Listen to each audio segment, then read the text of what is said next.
வறுத்து அரைச்சு நான்வெஜ் எப்படி செய்வோமோ அதே மாதிரி தான் இந்த சேனக்கிழங்கு கிரேவி செஞ்சிருக்கேன். எப்படி செய்யலாம்னு கிளியரா பாத்துடலாமா? சேனக்கிழங்க இந்த மாதிரி கியூபா துண்டு துண்டா நறுக்கி வச்சுக்கோங்க. புளிய இந்த மாதிரி தண்ணியில அழகா கரைச்சு வச்சுக்கோங்க.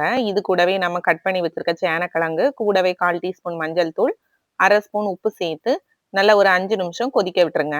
சேனக்கிழங்கு நல்லா வேகக்கூடாது. ஒரு அரை வேக்காடு வந்தாலே போதும். அப்படியே நம்ம அத வந்து வெளியே எடுத்துறலாம். இனி அத ஒரு ஓரமா வச்சுட்டு இதுக்கு தேவையான மசாலா அரைச்சு எடுத்துறலாம். 4 ஸ்பூன் கொத்தமல்லி எடுத்திருக்கேன். 5 காஞ்ச மிளகாய், 1/2 ஸ்பூன் பெப்பர், 1/2 ஸ்பூன் சீரகம், 1/2 ஸ்பூன் சோம்பு இது எல்லாமே சேர்த்து நல்லா இப்ப ட்ரை ரோஸ்ட் பண்ண போறோம். இத ட்ரை ரோஸ்ட் பண்ணி நல்ல ஒரு வாசனை வரும். அந்த ஸ்டேஜ்ல ஒரு 1/2 கப் தேங்காய் இதே மாதிரி சேர்த்துக்கோங்க. இதையும் கொஞ்சம் நல்ல வாசனை வர வரைக்கும் வறுத்து ஆற வச்சிடலாம் தனியா.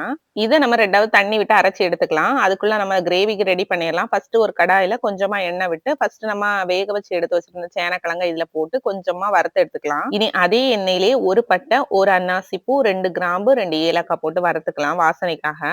இந்த ஸ்பைசஸ் வதங்கி கொஞ்சம் மணம் வரும்போது 2 பெரிய சைஸ் வெங்காயத்தை இதே மாதிரி சின்ன சின்னதா கட் பண்ணி வச்சிருக்கேன். அதையும் சேர்த்துக்கலாம். வெங்காயம் சீக்கிரம் வதங்குறதுக்காக ஃபர்ஸ்டே நான் உப்பு சேர்த்திருக்கேன். 1 ஸ்பூன் கல்லுப்பு சேர்த்துக்கலாம். இனி இது கூடவே ஒரு பச்சை மிளகாய் இதே மாதிரி கட் பண்ணி சேர்த்துக்கோங்க. ஒரு பெரிய சைஸ் தக்காளி அதையும் சின்ன சின்னதா இதே மாதிரி கட் பண்ணி சேர்த்து நல்லா வதக்கி எடுத்துக்கோங்க. தக்காளி நல்லா மசிஞ்ச உடனே ஒரே ஒரு ஸ்பூன் இஞ்சி பூண்டு பேஸ்ட் சேர்த்துக்கோங்க. இஞ்சி பூண்டு விழுதோட பச்சை வாசனை போறது வரைக்கும் மட்டும் வதக்கிக்கோங்க.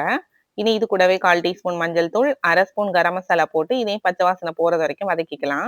இனி நம்ம வறுத்து வச்சிருந்த மசாலாவை மிக்ஸி ஜார்ல இதே மாதிரி பேஸ்டா அரைச்சு எடுத்துக்கோங்க. கொஞ்சம் தண்ணி விட்டு அதையும் இது கூட சேர்த்துட்டு தேவையான அளவு தண்ணி நம்ம கிரேவி என்ன அளவுக்கு பதம் வேணுமோ அந்த அளவுக்கு தண்ணி ஊத்தி கொதிக்க வச்சுக்கோங்க. நல்லா இந்த ஸ்டேஜ்ல உப்பு செக் பண்ணிக்கோங்க. உப்பு எவ்வளவு தேவையோ போட்டு நல்லா கொதிக்க விட்டுருங்க. எண்ணெய் பிரிஞ்சு வரக்கூடிய ஸ்டேஜ்ல நம்ம ஃபர்ஸ்டே வறுத்து வச்சிருக்க சேனக்கிழங்கு இது கூடயே சேர்த்து சேனக்கிழங்கு நம்ம புளி தண்ணியில போட்டு இதே மாதிரி வறுக்கும் போது நமக்கு அது வந்து இச்சிங் இருக்காது. அந்த வாயில ஒரு அரிப்பு தன்மை இருக்கும். அது வராது. அதுக்காக தான் அந்த ப்ராசஸ் பண்றோம். ஃபைனலா எண்ணெய் பிரிஞ்சு வந்த உடனே கொத்தமல்லி, கருவேப்பிலை போட்டு இறக்கிருங்க. அவ்வளவுதான். சூப்பரான சேனக்கிழங்கு கிரேவி ரெடி.